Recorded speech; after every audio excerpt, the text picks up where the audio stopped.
You ask Tiger to solve. This deals with linear equations with one unknown. The final result is k equals -60.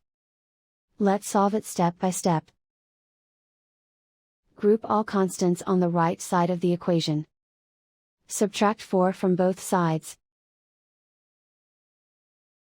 Simplify the arithmetic.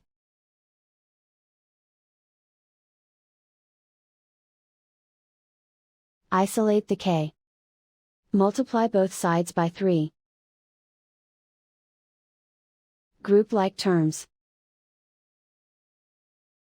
Multiply the coefficients. Simplify the fraction.